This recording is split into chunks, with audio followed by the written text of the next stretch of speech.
అంటే కత్తిపోట్లా కాకుండా మాట్లాడాలి. తర్వాత విస్తారమైన మాటలలో దోషముండక మానదు.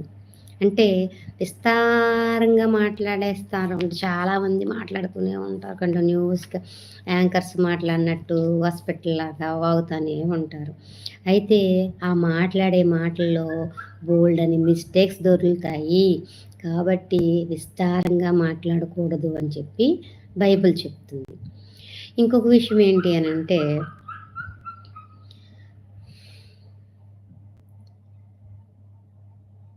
యథార్థమైన మాటలు మాట్లాడాలి. మనం యథార్థమైన మాటలు మాట్లాడాలి. నీతిమంతుని నాలుక ప్రశస్తమైన వెండి వంటిది, భక్తిహీనుల ఆలోచన పనుకుమాలినది. అంటే నీతిమంతుని నాలుక అంటే మాట్లాడడానికి శక్తినిచ్చే ఒక సాధనం కదా. అది ఎలా మాట్లాడాలి, ఏ మాటలు మాట్లాడాలని చెప్తుంది? నీతి మాటలు మాట్లాడాలి, నీతిగా మాట్లాడాలని చెప్తుంది. ఇంకా నీతిమంతులు పెదవులు అనేకులకు ఉపదేశించును. నీతిమంతుల పెదవులు అనేకులకు ఉపదేశించును. అంటే మన నాలుక మన పెదవులతో నీతికి సంబంధించిన మాటలే మాట్లాడాలి. నీతిమంతుడు ఎవడు? ఎవరు నీతిమంతులు లేరు, ఒక్క దేవుడు తప్ప, ప్రభువైన యేసుక్రీస్తు తప్ప ఇంకెవరును నీతిమంతులు లేరు. అలానే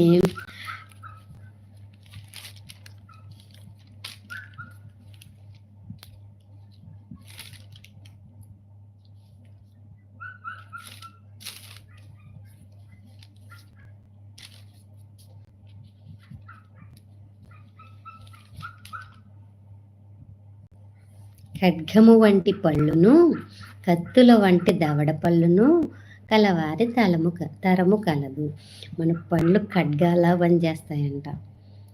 మన పెదవులు నీతికి సంబంధించిన మాటలే మాట్లాడాలి. మన నాలుకతో నీతికి సంబంధించిన మాటలే మాట్లాడాలి. ఖడ్గాల్లా కాదు, ఆదరించే మాటలు మాట్లాడాలి. ఆదరించే ఎదుటి వాళ్ళకి ఎంత బాధలో ఉన్నా సరే ఒక్క మాట మాట్లాడితే వాళ్ళ బాధనంతా వాళ్ళు మర్చిపోయి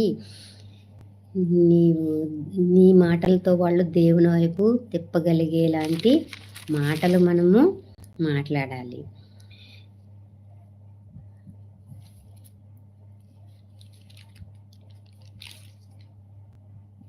మూర్ఖపు మాటలు నోటికి రానియకూడదు. మనం మూర్ఖంగా మాట్లాడకూడదు.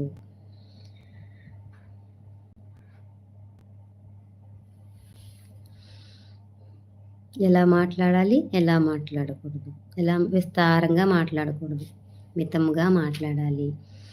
ఎదుటి వాళ్ళను నొప్పించే మాటలు మాట్లాడకూడదు, ఆదరించే మాటలు మాట్లాడాలి. అబద్ధం మాటలు మాట్లాడకూడదు, యథార్థమైన మాటలు మాట్లాడాలి. 3 రకాలుగా మాట్లాడకూడదు. ఇంకా చాలా రకాలు ఉన్నాయి.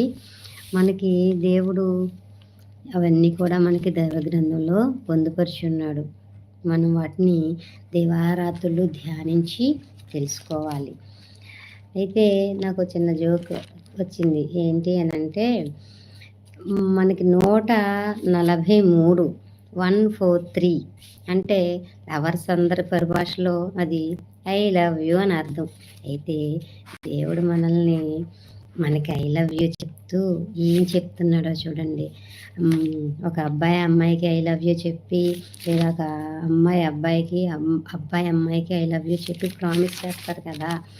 అలాగే దేవుడు మనకి చెప్తున్నారు, మనంటే ఎంత ఇష్టమో చెప్తున్నారు. ఏంటి అని అంటే మనము బ్రతికినను ప్రభు కోసమే బ్రతుకుతున్నాము, చనిపోయినను ప్రభు కోసమే చనిపోచున్నాము. కాబట్టి మనము బ్రతికినను చనిపోయినను ప్రభువారమై ఉన్నాము. నువ్వు బ్రతికినా చచ్చినా నువ్వు నా దానివే, నువ్వు బ్రతికినా చచ్చినా నువ్వు నా వాడివే అని దేవుడు మనకి ప్రామిస్ చేస్తున్నారు. ఇది మీకు ఎక్కడ దొరుకుతుంది అని అంటే మనకి కొత్త నిబంధన పాఠంలో, కొత్త నిబంధన పాఠ్యపుస్తకాలలో 143వ పేజ్లో రోమాపత్రిక 14వ అధ్యాయం 8వ వచనంలో కనిపిస్తుంది. మనం బ్రతికినను చనిపోయినను ప్రభు కోసమే బ్రతకాలి.